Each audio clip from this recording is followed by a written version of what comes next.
Today, it's Edwin's Monday evening property rant.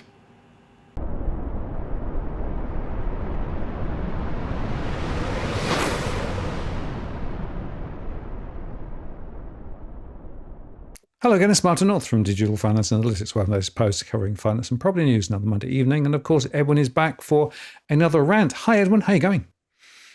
I'm doing well, Martin. I'm going to spruik Albo and Co Real Estate Partners tonight. It's because we're picking up Albo's picking up some steam for the franchise. So if there's LGA franchises, suburb franchises, and state franchises as well. If anybody's keen. Yeah, it's pretty crazy. Well, we've got lots to talk about tonight. Just want to contextualize this conversation because, of course, we got a double dose of Edwin this week. You're going to come on tomorrow and talk specifically about what I've called playing the home sales game, right?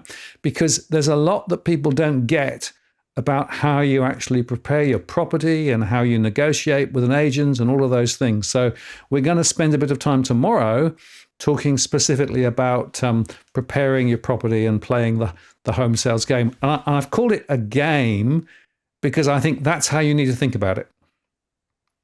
Yeah, look, and this is what Albo and Co Real Estate Partners are all about. Playing the game. you got to be in the game, Martin. So if the head of Australia can be well entrenched in the game, and those that just want to sell a home, you too can learn. And welcome all those that join us tomorrow. But look, I have a funny feeling that Albo may be watching tomorrow as well, because he obviously will want some pointers now that he's moving into the space of those being a naughty landlord and evicting a tenant. Albeit because his financial position has changed according to some reports, and therefore he has to sell his townhouse in Dulwich Hill. But it certainly made headlines, and it's not working out for Albo. I mean, apart from that, like one would also think that he's he's buying shares in Boeing or something, or with the two planes that he's just bought for $460 million. And look, and to kick off the game and to kick off the real estate segment of the show. I also hear stories that the RBA building is up for grabs for a measly $1.1 billion since it's gone over budget. Or is that really going to be the end result? Originally, it was going to cost $260 million to refurbish it, then went to $500 million because they found some heavy asbestos in the building, and now the budget's up, blown the budget by 1.1. Question is, what are people going to be willing to pay for it at the day of the auction? Well, I think the RBA should move to a series of tents, right? Because they were part of the reason why we've now got tent cities everywhere. So why don't they just shift out into Martin Place and run their operation from a series of tents? That would give them a much better feeling of what it's like to be on the property front line, wouldn't it? Look, it would. But it is interesting, Martin. It is interesting how the whole week has been captured by what do you call it? What do you call them? Do you call them the different aspects of the woes of the affluent, the battlers, and it's just a juxtaposition of different things happening all at once. I mean, look, well, one thing for sure though. This whole week, the news for the week around property and around Albo hasn't really helped him much, right? Hasn't really helped his popularity. So, and this is why I go back to my prediction, and that was prediction number 10 that I pinned to my X account, or the old Twitter account, and that is that Albo will be replaced by the end of the year. Things aren't certainly working out in his favour. And on that note, I also said that the New South Wales Premier will follow suit of the Victorian government, to allow the construction of granny flats. But we've got a better. There's something better for it. That was a prediction number 8, and there's something actually better that's been planned for New South Wales. That's around the corner, and that's basically going to potentially mean that just about every house in the Sydney region, has a potential to be classified as a duplex site. But that's it's still in the planning, and it's watch this space. I'm keeping my ear to the ground on that, and it's to do with the medium density push that the current government has, current New South Wales Labor government under Minns has, and everybody can be a millionaire, Martin. Everybody is potentially going to become a millionaire very soon, and there's no suburb in Sydney that's going to have a freestanding home that's going to be worth less than $1 million. And you heard it first on DFA Walk the World 3-4 weeks ago. Yeah, and I will just make the point that, and you can see there from the response that I put up, well, yeah, okay, depends on your definition of a millionaire, right? So sure, you may well have a property that has a sticker price of $1 million, but when you've got a mortgage of $995,000, right, still to pay, well, maybe that's not a good definition of a millionaire. And various people came back to me and said, oh, but that's not the standard definition of a millionaire. No, it's about liquid assets of more than $1 million. If you've got one property, right, massively leveraged up, you don't have liquid assets. And if you wanted to actually create any value and you put it on the market, and after you'd paid the mortgage off, you have almost nothing left. So in my mind, that this sort of spurious idea that just because your property is worth $1 million, you're a millionaire is completely spurious. Well, tell that to the people in the in the Northern Beaches market. When I was growing up, the Northern Beaches was known as Mandurah by the Sea. and then there's the Southern Shire. I mean, that's, some call it God's country, others call it call it other things over the decades. But that's the changing world that we're in. Look, to the point there, Martin, is the fact that if we keep on, if the government keeps on doing what they're doing, and just pretending with all their announceables, as you so rightfully coined, we are going to get to the point, and it's not too far in the distant future that we are going to have no suburb or no freestanding house in a suburb under the Sydney region, under domain definition of the Sydney region, that will be worth less than $1 million. And I find it very difficult to count or to note how many suburbs still sit, or the freestanding homes sit under $1 million. And whether it be an old shack that's on the block of land, whether it be your Mount Druids, your Bidwells, your Rabies, your wherever. Sooner than later, even those suburbs are going to be, you won't be able to find a house under $1 million, and that's a scary thing. And we're going to talk a bit more about as to where they're driving us. But there's nothing that has counteracted or has contradicted what you and I said when we said, even before the pandemic, we said that when that all roads point to Sydney. And little did you and I know that we were way well ahead of the curve, that everybody was going to be corralled into these high-rise developments, or otherwise known as your 15-minute cities, otherwise known as Agenda 2030, whatever you want to call it. But the problem that we have here in Sydney, particularly in Sydney, Melbourne, and parts of Brisbane and the Gold Coast, is the fact that we can't build high-rise. Something like 57% have got major defects, and over 30% potentially are about to, of the buildings that is, are about to be become non-inhabitable. So this is crazy state of affairs that we are in, Martin, and all we keep on hearing, whether it be Dutton or whether it be the opposition, the state or the federal, again, it's just band-aid solutions to the bigger problem. No one wants to address the cancer that's really hit the Australian nation.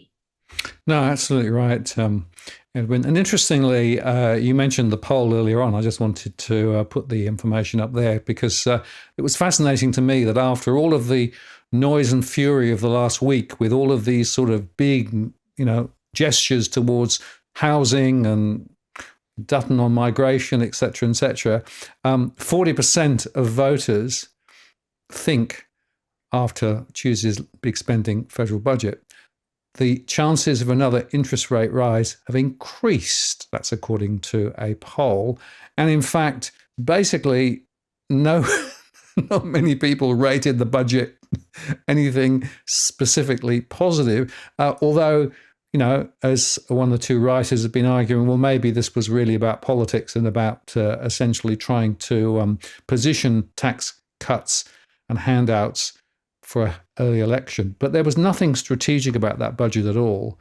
And I have to say also that Dutton's response was really no better. And that's really the issue. Neither side really wanted to tackle the important issues.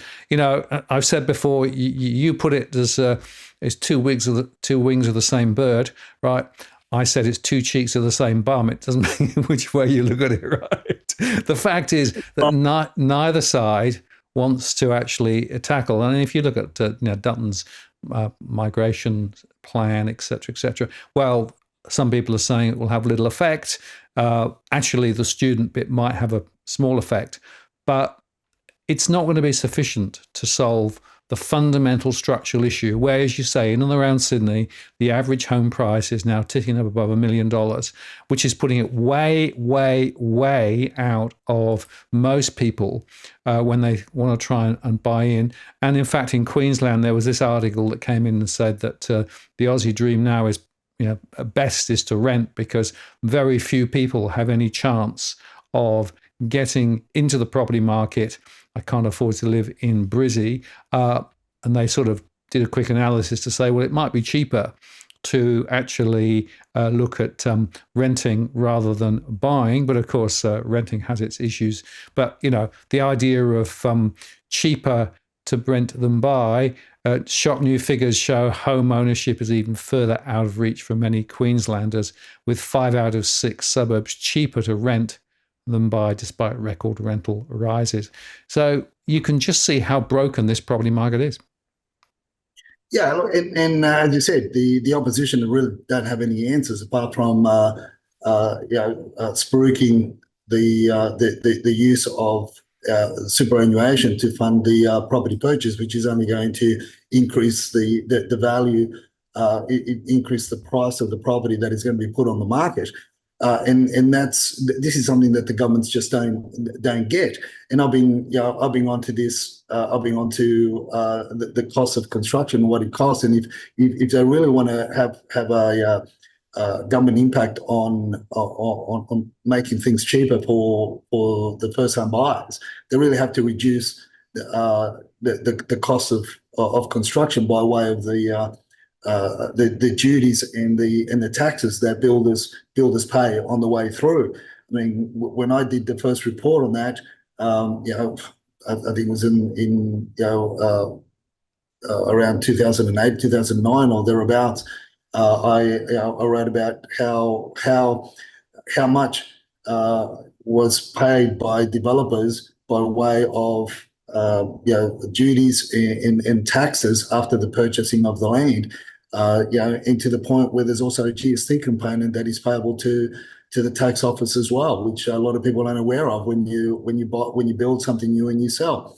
So going back to your analogy, Martin, with regards to I said two wings of the same vulture, the left and right wing of the same vulture, and you said the left and right cheek of the same ass or backside. I mean, this is the way it is, right? It's the left and the right cheek of the same backside, and they pee on us and they poop all over us, and we get given $300 by in the budget. That was our present. That was vote for me for the next election. Here's $300. I mean, that's an insult. I don't know what you thought about that, but that's an insight. I don't need Dusty and I don't need the $300 that we're going to be getting for the rebound electricity. There's a lot of people out there that don't need it, but yet why didn't we all get it? I mean, that's just no thought or logic to, as you said, to the budget, and all it's really going to be doing is putting the fear of God into a lot of people, because they're going to have to tighten the belts even a lot more in order to survive the inflationary costs that are going to be forthcoming. It is scary stuff, and these guys just don't get it. Let's go out and buy another 2 planes. Let's go out and buy another 2 jet, or buy shares in Boeing. I don't know. It's crazy stuff, mate. No, it is crazy, and I think most people saw straight through the budget, right, as a political, artifice to try and actually lure people into, they're doing the right thing. But as you say, not everybody is in the same boat. More significantly, I think, though, also was this report from ASIC, which came out overnight, and this is actually looking at distressed borrowers. Now, it's worth saying that, Edwin, distressed borrowers are not stressed. It's a very important small subset, which we'll come back to in a second. But they published a report, Hardship, Hard to Get Help, and they made the point, and they looked at some of the big home loan lenders like CBA and NAB, and they said that it's pretty tough. 40% of cases where payments were reduced or deferred, customers fell into arrears right after the assistance period ended. And when lenders do help, they can cause distress further down the track by taking a hardline approach. And they found that 35% of customers dropped out of the hardship process at least once, either because they withdrew their application or declined or didn't respond. This is really, really an important issue. And they published a bit of statistical stuff here as well in terms of the number of hardship cases, which is on the rise, 52,000 in the last quarter, October to December. And interestingly, I also saw that the median home loan balance was only $312,000, which of course is pretty low relative to the sorts of mortgages that people get in Sydney. Notice also that the largest number of hardships were in New South Wales at 73,700, but also Victoria at 71,900. So those two states, New South Wales and Victoria, are aware of all the issues. Then Queensland is there as well. And also, I just want to make the point that failure to identify customers in financial stress by use of the cookie cutter approach dealing with hardship is actually one of the worst criticisms that ASIC leveled on the industry following its review. And this is just an important little chart from the RBA that says, well, you go from a spectrum of household financial stress, budget pressures at the mild end, through to missing payments and then insolvency at the other end. The point is that the hardship story that we're talking about here is a very specific mechanism that's put in place to support a relatively small number of households, but there's a massively bigger number of households that have huge cash flow pressures, as my surveys show on a regular basis. So unfortunately, whilst the ASIC report's quite important and the banks clearly aren't doing the right thing because they're extending and pretending, there's a much broader cohort of people who are up against it. And there really was very little in the budget that's going to help most households, not least because, the relatively small amount going towards electricity will just be lost in the roundings, $75 a quarter. Well, that's really not going to help much at all in the light of significantly higher cost of living, strong inflation. And just to come up with what the RBA said a lot of the inflation is homegrown, and the point is this budget was inflationary. So once again, it's all going pear-shaped. Yeah, and this is the sad thing. This is the breakdown of society. This is the breakdown of family units. This is the breakdown of communities because of the hardships. And wait until the proverbial really hits, and then you've got the storm that is brewing on the other side. and that there's going to be the levels of petty crime, and as I've been sharing on the Monday rants with the legal eagles that I talk to that are criminal lawyers and that, and it's your average housewife that is there's a surge in petty theft, petty crime, having to deal with the hardships at home, drug abuse, and from drug abuse to then also selling in order to keep the habit under wraps from the partners. So this is the bigger demise of society. This is the bigger demise of communities and of the family unit, Martin. And this is where we're really walking into a very chaotic year of 2025. And coupled with everything else, so the family unit breaks down, and that's it, and then everything's spiraling down like a Led Zeppelin, and it's going to, and we're going to hit it, society as a whole is going to hit it hard. Yes, the properties that have been put on the market are being sold. Yes, the prices are still going to be going up. Yes, there's not a lot of listings on market in comparison to previous years before the pandemic. And why? All because the measures that have been taken since 2006, 2007 to curb a lot of the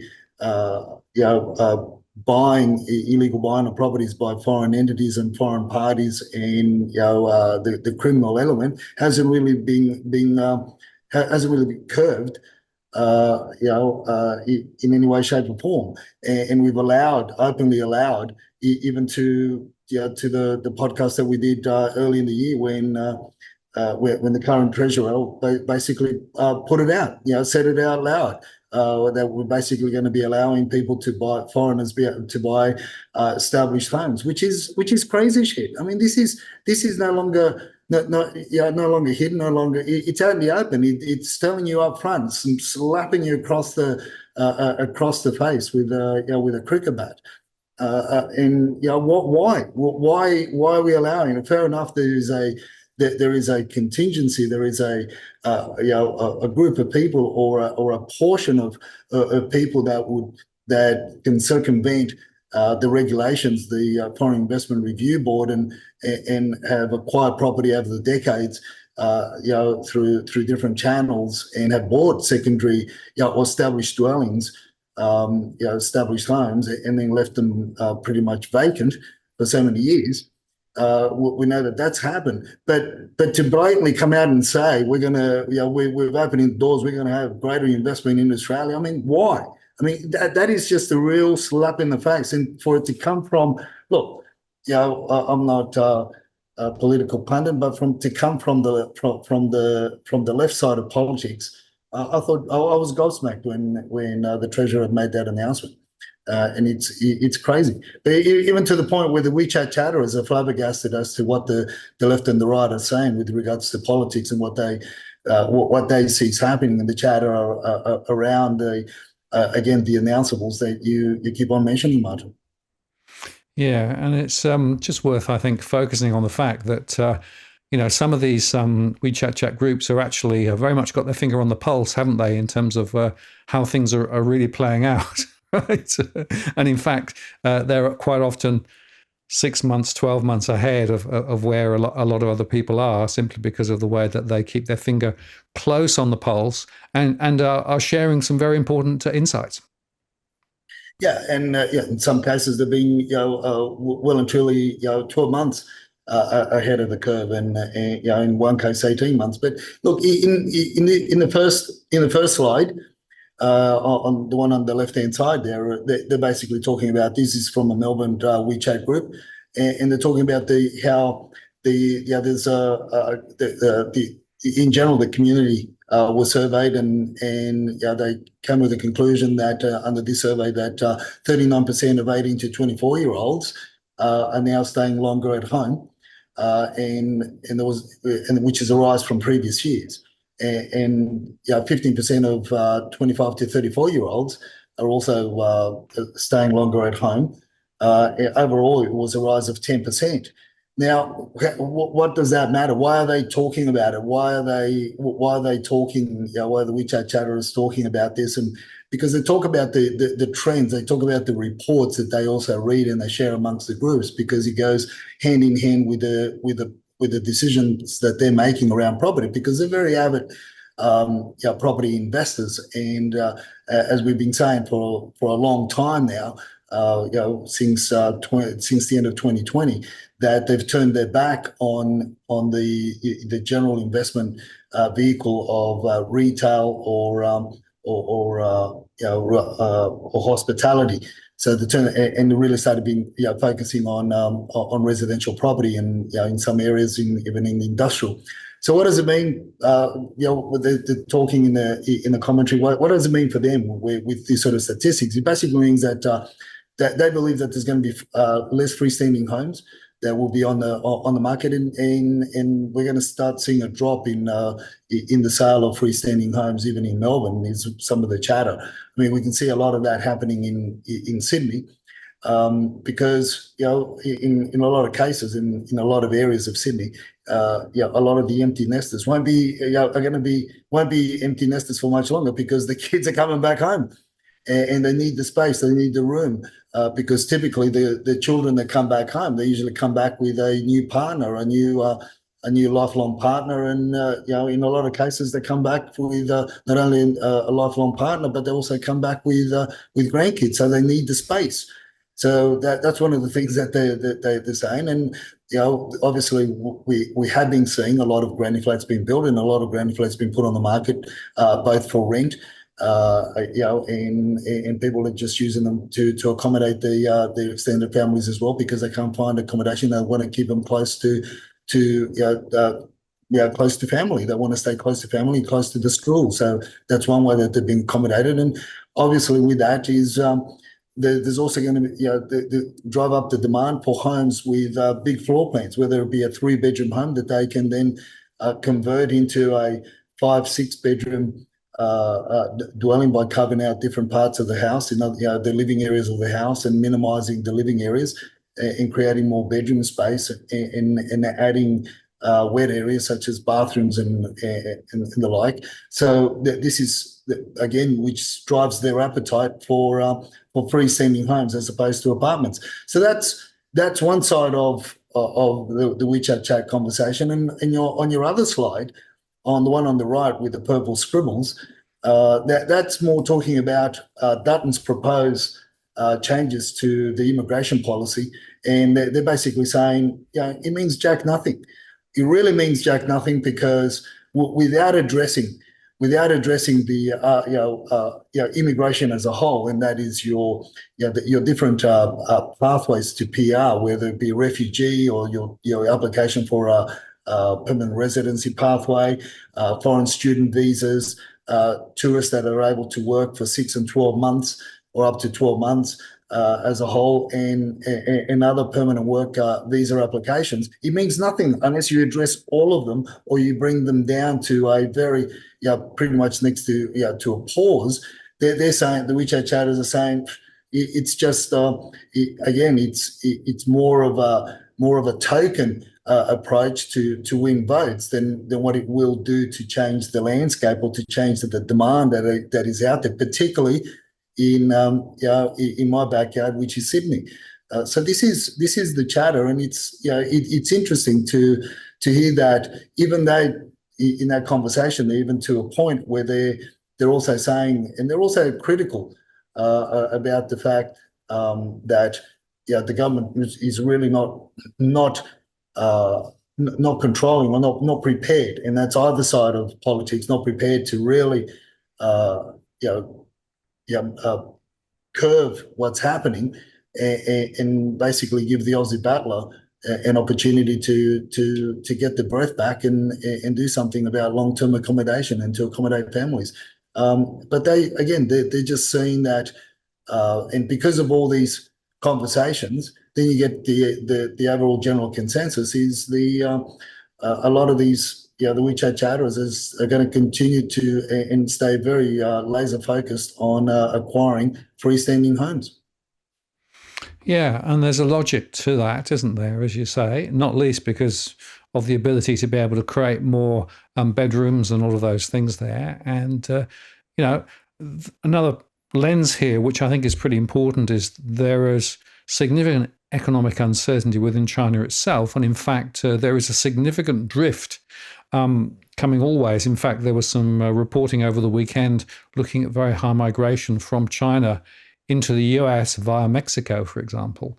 And we're also seeing significant numbers of people, wanting to leave China, people leaving China with quite a lot of money.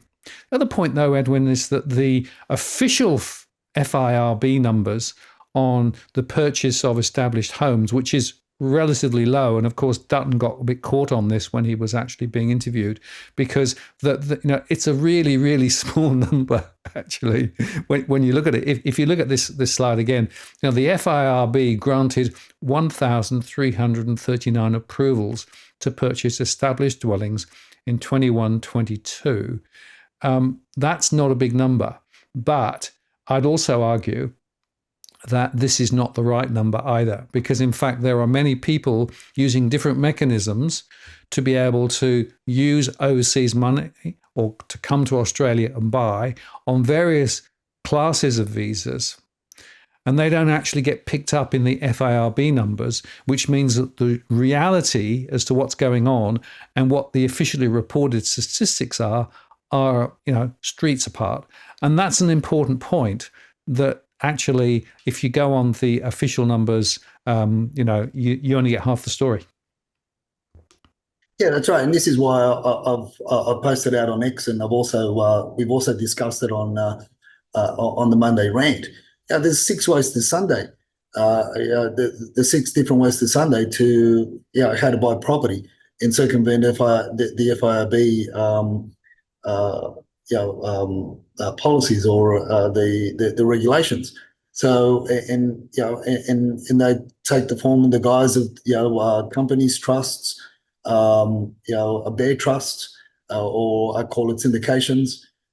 People bringing cash in by way of bringing cash in their pockets, and with because the trick is to get the money out of China.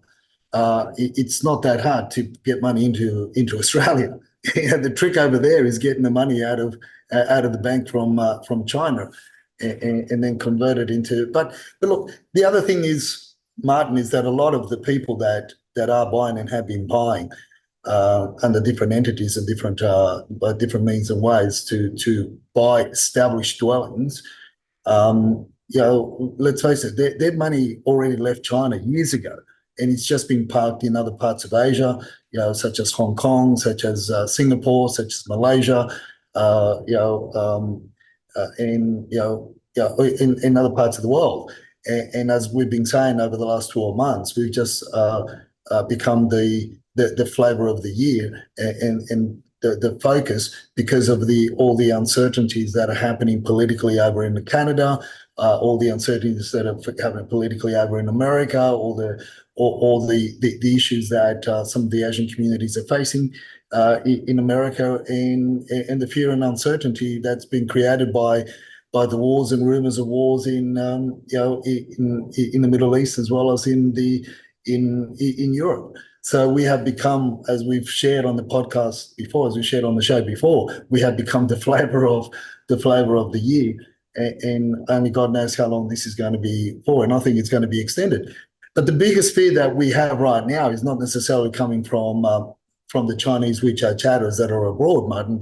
I think the biggest fear that people are going to start confronting more and more, as we've been talking about, is the silent tigers, because there's a lot of shit happening in India that a lot of people aren't aware of. But you and I have been reporting on this for the last 3 to 5 months, perhaps even a little bit longer, and this is all around the and coincidentally, as what I've learned over the weekend. It was I just listened to this podcast on the Real Estate Business magazine, and he was talking about the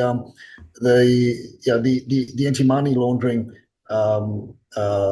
campaign that's going to be coming forth, or part two, call it part two. Part one was established in 2006, got enacted in 2007, but now they're really reeling in the real estate industry into participating and being more active in basically dobbing in money laundering scheme, or people that just basically want to launder money through through real estate, which is predominantly residential property. It's interesting because the report that I got from the Silent Tigers on the weekend was, and these are people that are in the know, Silent Tigers that are highly respected individuals here in Sydney, and they're very much in the know.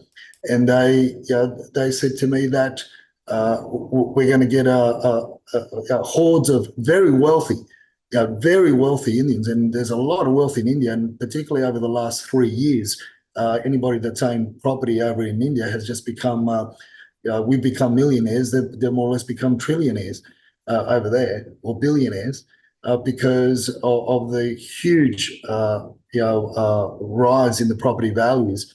Now, the very wealthy, which again, we got to consider the fact that the population is over 1 billion people, and even though the extremely wealthy over there may be a very low percentage or a fraction of a percent, it still represents a big contingency of individuals. Now, there's a lot of people that obviously have made money by illegally or other means and ways, and they don't want to have it parked in India. And guess where it's coming, Martin? It's coming to Sydney. It's come to Australia. It is already coming to Australia. It is already coming to Sydney, but it's going to come in greater batches. But you and I have spoken about this, and we started warning our followers and our viewers from the beginning of of 2024, from early on. Even I think it was the last quarter of last year when we started learning, and I started putting out posts about the Silent Tigers, how they become a greater force. But this is evolving, and it's going to. So that is another boogeyman that's going to be coming against the Aussie battlers. They just want to buy a home. They just want to have a place of residence where they can have peaceful enjoyment of life and bring up a family if they so wish to. But the interesting thing on the podcast there coincided with the conversation that I had over the weekend with the Silent Tigers, and I was just listening to the podcast this morning. It was rather interesting, but I found it very, very. It was funny, the fact that the person that was being interviewed in the podcast from the real estate business magazine reporter, he said they call this money laundering through real estate. They call it the Vancouver method, because apparently, this is the first time I heard this, because apparently it was invented in Canada. That's why they call it the Vancouver method. But he goes on to say that's the Vancouver method, money laundering through real estate, because it was invented in Canada. But we perfected it here in Australia. There you go. So it's everybody knows how easy our borders are open, and how open our political class are for money laundering schemes, and to bring that money into Australia, because they need to have that stamp duty fix. At the end of the day, that's all they care about, is the stamp duty fix and the taxes that come along with it, by way of annual land taxes. Absolutely, Edwin. And it is very interesting because, of course, there was some stuff done quite a few years ago looking at the anti-money laundering in Australia. The laws are very, very weak. And, of course, at the moment, the real estate sector is pretty much immune from the whole process, right? It's interesting that when I actually purchased my property in the UK, I had to go through quite a series of hoops before the legal people in the UK would actually even touch the transaction, because I needed to prove that the money that I was going to use to purchase the property in the UK had come from legitimate sources. Now, there isn't really the same sort of process in Australia at the moment. There are ways around it at the moment. So the fact is that the truth the truth is that you can skate around this. And as you say, Canada was the leading example of money coming through and being flushed through the real estate system.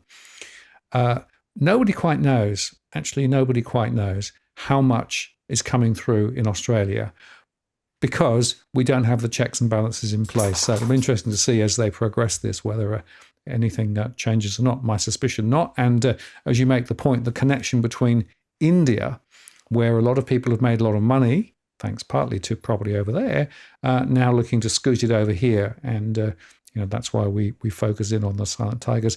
And you also just mentioned stamp duty. And I think it's quite hilarious that once again, there are more calls for reformation of stamp duty or removal of stamp duty. So the latest is that stamp duty should be abolished in Queensland and Western Australia, because it would actually,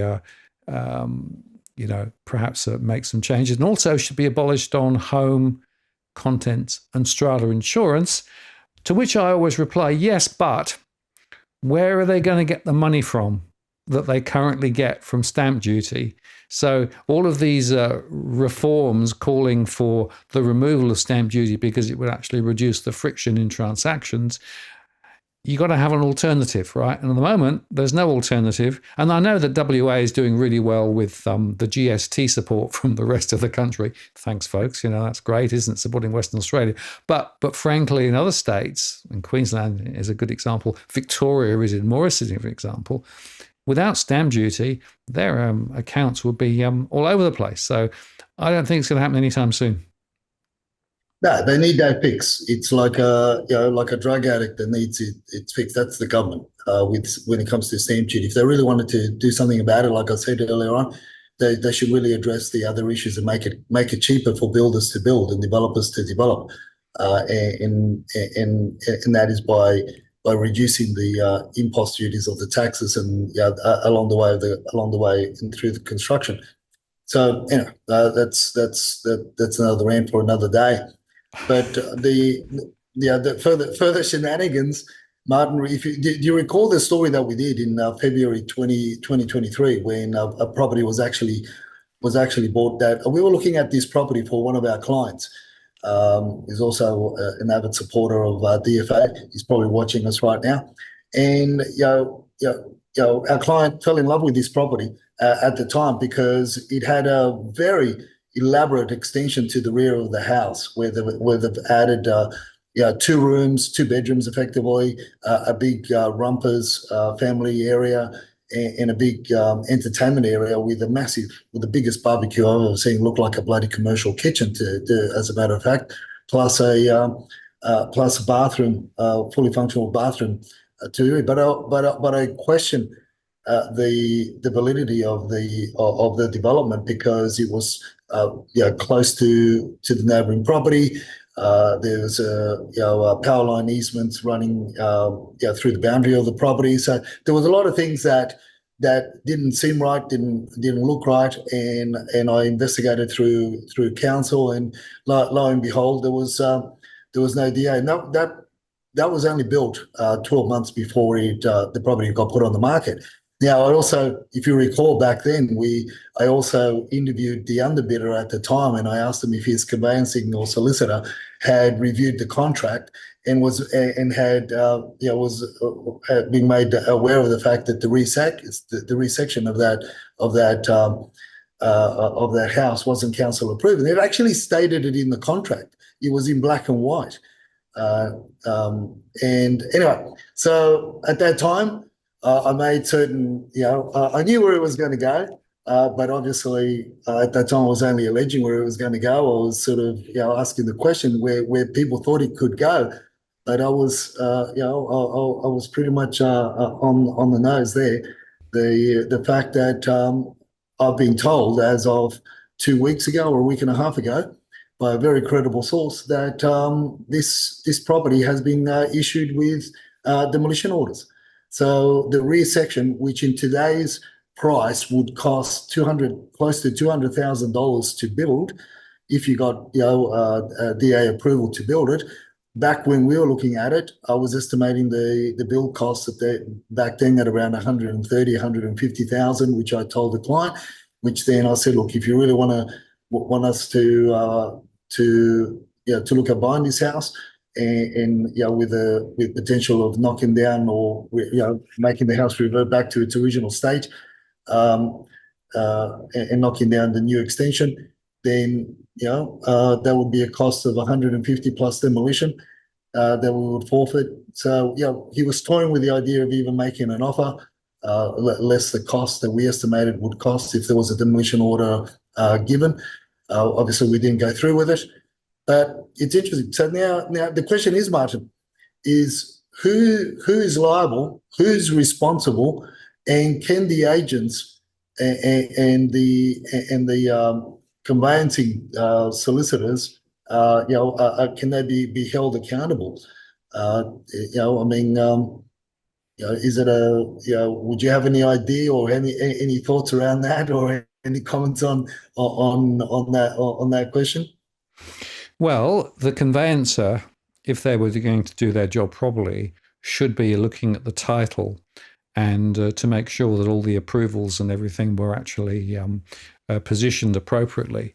So if they didn't do their job properly, and the fact that the contract actually said no approvals, right, that should put them on notice.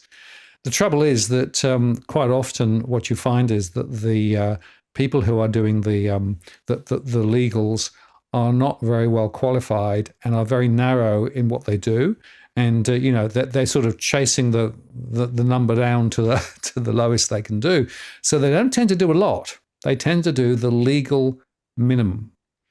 And so the question becomes, is it something that they should have been aware of and weren't? If they were effectively found to be at fault, you could sue them, I think, and they would have private indemnity coverage to cover it. But it's a long and tortuous route to try and do it retrospectively. And if they at any point actually can prove that they actually raised the issue with the purchaser, and the purchaser says, oh, that's fine, we'll just go on anyway, then they can walk away from it. So to my mind, there is no absolute certainty. Material fact, who's responsible? Is the agent responsible? What's their responsibility, Edwin, as well? I suppose the other question is, to what extent did they disclose? The fact that they said no approvals actually in the contract suggests to me that they would not necessarily be at fault here because they did actually raise it. So what do you think? Well, I think that this has it's a really prickly pear. In a nutshell, I believe, my personal observation, and obviously this isn't legal advice, but I would certainly be having a go at the conveyancer. I would certainly be pursuing it going down that route. Yeah. I know a little bit more about the case, so hence the reason why I'll take this part.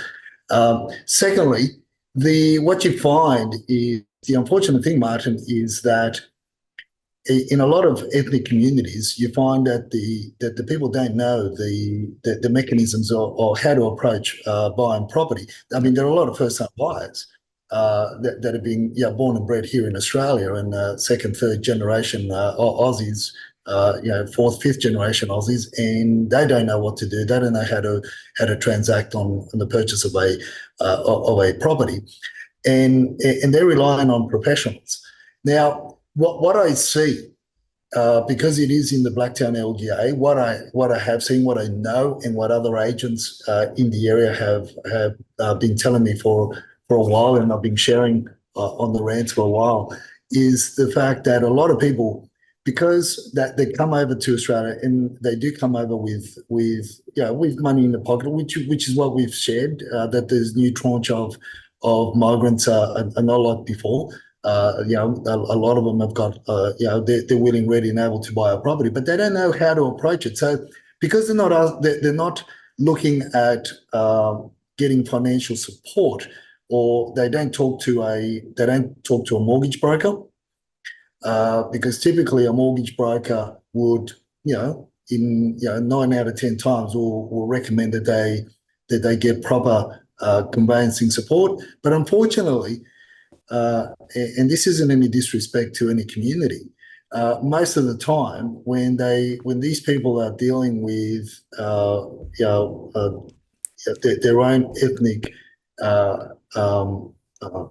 professional support team, a lot of things get lost and a lot of things get overlooked by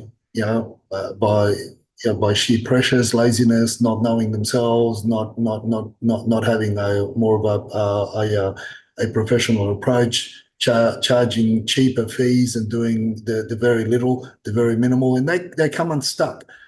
Lawyers and conveyancers come unstuck. Now, with regard to disclosure of material fact, I think that we need to have we're in an environment right now where, because of the different ethnic communities and different people that are buying, and there is so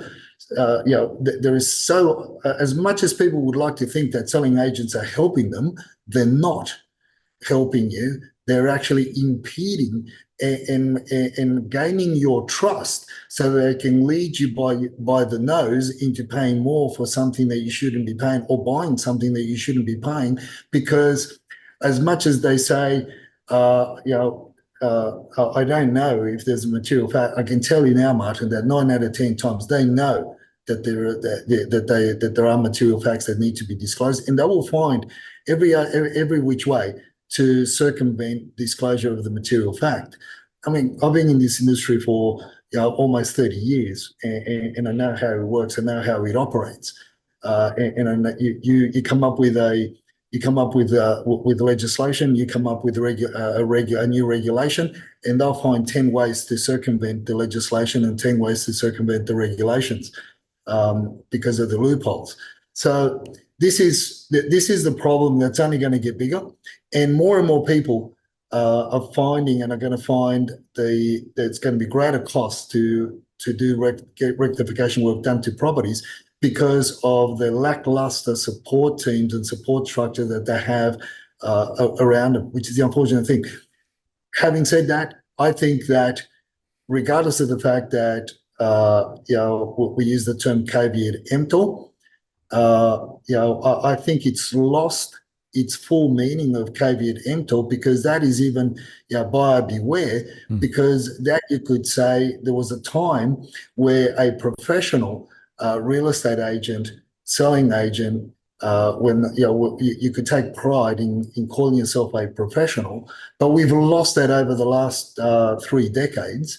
That because, as I said, they're looking for more ways to circumvent issues. Hence the reason why we've had the previous state government that was trying to be so focused on underquoting, and look at it, it's even worse than what it was after the introduction of new regulations, new legislation, and everything. When I got into the game, when I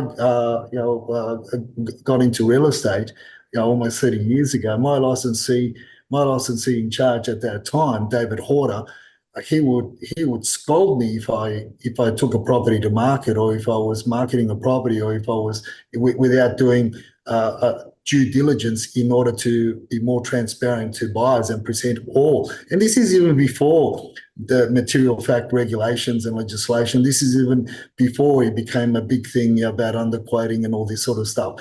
It was just the thing to do because of ethics, and because of moral values and the different standards that we lived and worked by, that has just been diluted over the last decade. So, yeah, look, I think in this case, and in many cases, conveyancers and solicitors doing the conveyance have a lot to answer for. And in this case, I honestly truly believe that there's a case on hand that could be pursued, and I don't know how far you could pursue it by way of the agent, but you could make a lot of noise, and sometimes noise is what gets the results, not so much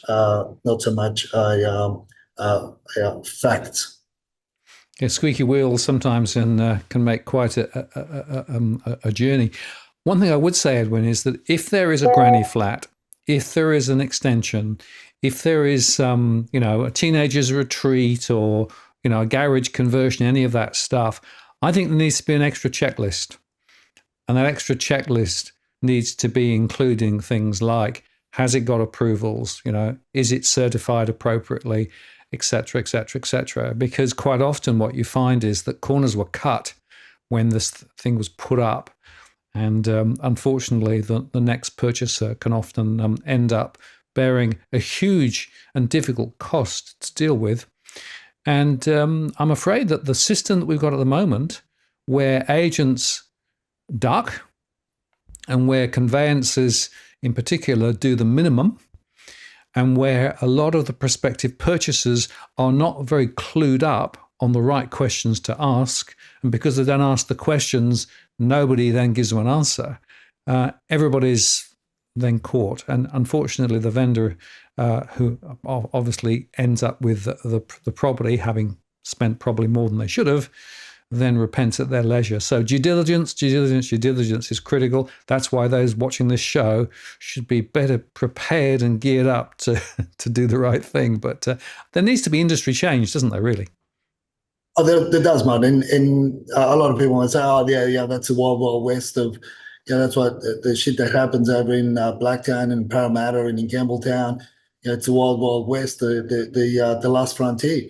But folks, I've been banned from agencies to inspect properties by agents in the Hunters Hill Gladesville region because I've questioned non-approvals to so-called granny flats and extensions on homes, and they've blatantly refused to give me straight out answers. And then when I told the agent that I've gone to the council to get the answers, I've been berated as to why do you do that? Why did you have to do that? Why do you have to make the vendor's life difficult? Piss off. Seriously, we're paid a fee to do due diligence for buyers, and we're going to do whatever it takes to make sure that what we're buying, what's being presented is what we're buying, and where there's not going to be any prickly pears or any nasty surprises down the track with demolition orders and the like. As I said, to the point where, Martin, I've actually been banned from an agency that participates in the in the Drummoyne or has office in the Drummoyne, Hunters Hill, in Gladesville region. I mean, that's me personally. The rest of my team can go in and inspect the homes on behalf of our clients, but I personally cannot attend the open house, which is, I mean, it's something that I could take to fair trade and go have a discussion, but I don't need that fight at the moment anyway. But that's what happens, man. And this is the shitty thing when the agents, as you say, should have all this paperwork on hand. It should be presented. It should be a very open letter or open document, as part of the contract, not buried in the contract, but a very significant part of the contract, similar to a fixed term lease. If you're buying a property and there's a tenant with a fixed term lease, that lease is attached and becomes a part of the contract. Disclosure like this should be fixed and attached. And why agents are taking defective properties into the market, knowing and trying to hire, is beyond me. It's just that's how far the industry has sunk.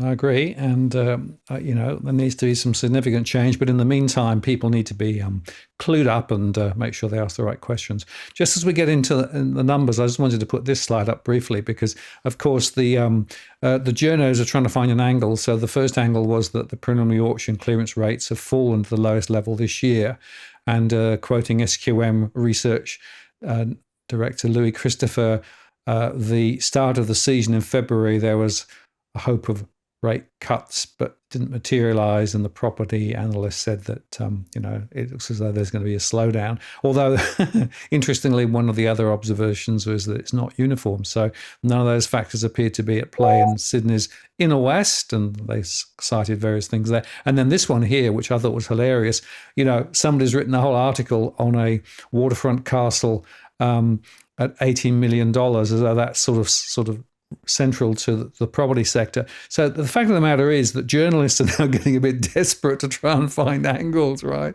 The market's slowing. There's still a few sales. But as CoreLogic published a report recently saying, it's patchy. There are different things going on in different areas.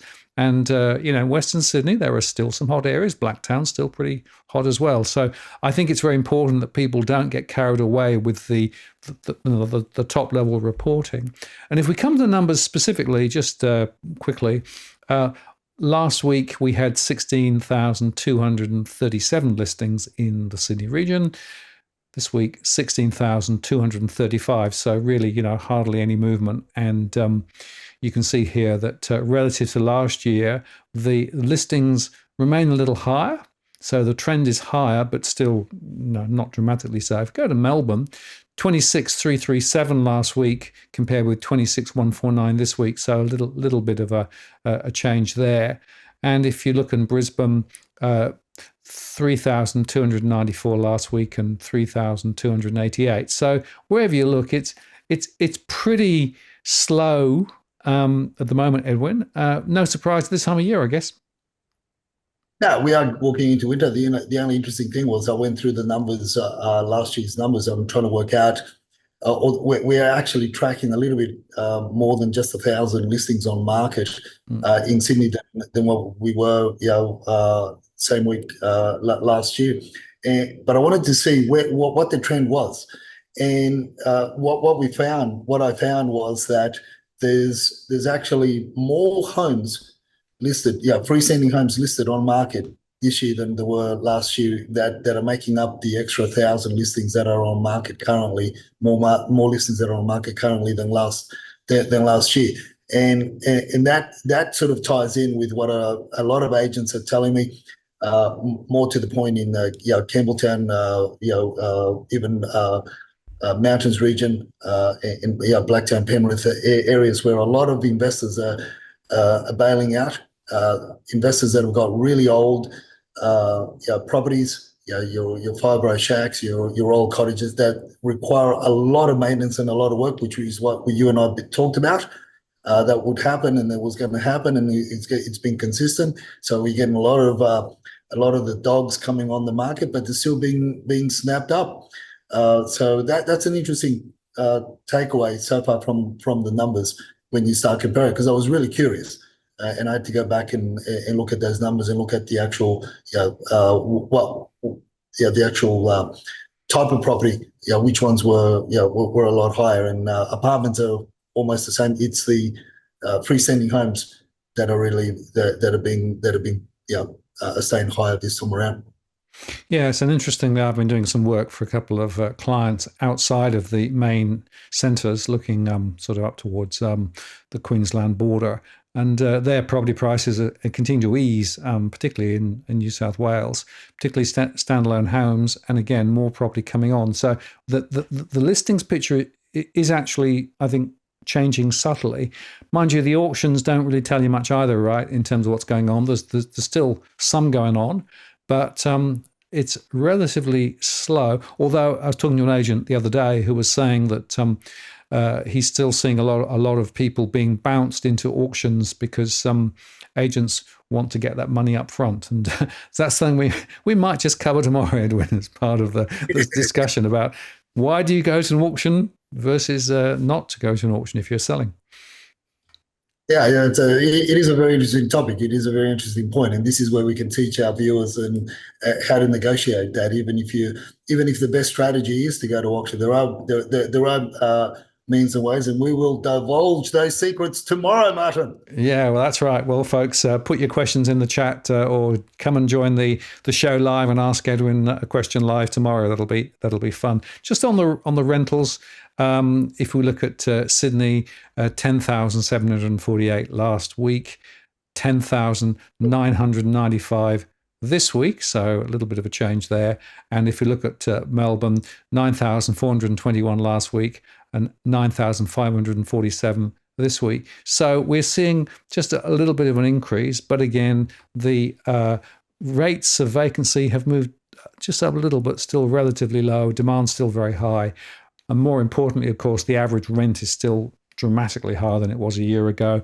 The rental inflation is still very strong. One of the reasons why I think inflation is going to stay sticky for longer. Yeah, and we're getting a lot. We're getting a lot more people, as the survey has been saying. A lot more people are staying at home, and a lot of granny flats have come to completion. So we potentially could see a bit more listings on market for rental, which would be good. But the other side of that coin again is, Martin, is the pain that people are feeling. They can't even have their own independence. They have to really go back and shack up with mum and dad and grandpa and grandpapa as well. So it's unfortunately the numbers don't paint the true life experiences that a lot of people are going through. And then and you extrapolate that and you go all the way into your tent cities that are being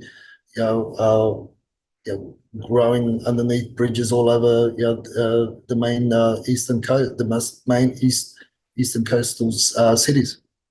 No, it is pretty shameful. And just as we come to the end of the show, your tip of the week is one which I can resonate with. Having when I moved, I had a very large garage, as you may remember, and I had a lot of stuff in it. So one of the things to do was to get rid of the stuff. Yeah, and I recall Dusty making me take a truck down there and picked up some goodies. It was all good. It was all fun. It's all also to promised yourself and Jill that will look after your her treasures, her plants and some of her furniture that actually goes well with the house. I sent you the photos there. So yeah, we certainly enjoyed it. But yeah, look, the tip of the week is travel light. Make a bit of extra money and start clearing out. You can see what I found in the garage, Martin, behind me there. The pot plant that was from going through one of the sheds that I've still got. Another full shed of shit that was left from the previous vendor. I found that.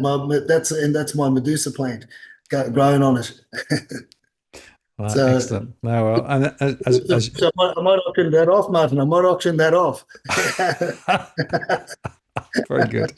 Right. Well, Edwin, I appreciate your time as always. And just a final reminder that you'll be on live tomorrow at slightly later time of 7:30 connected and then 8 p.m. going live. So 8 p.m. Sydney time will be the live show. And we normally run for about an hour and a half. And feel free to come in via YouTube and ask a question of Edwin as we discuss playing the home sales game. It'll be great fun, Edwin. I look forward to that. I want to say thank you very much for you coming on today as well. And I'll look forward to seeing you just tomorrow. Can you believe it? Well, look, let's make it, since it is a game, let's make it fun. Let's make it a fun game. For those that tune in tomorrow, Martin, you can choose at random. Anybody that's looking at selling their home, I will be prepared to travel anywhere in the Sydney region. And I'll even go as far as the outskirts of. I'll even do the pop track region, Martin, and spend an hour with a person to help them prepare the property and go in more detail Okay, well, we have to be a little bit careful about how we do that because obviously there are rules around drawers and things, but I'm sure we can find a way. But I look forward to seeing you tomorrow. And thank you very much for sharing insights today. And tune in tomorrow, folks, for a live dose of Edwin as well. See you then, Edwin. See ya. See you tomorrow.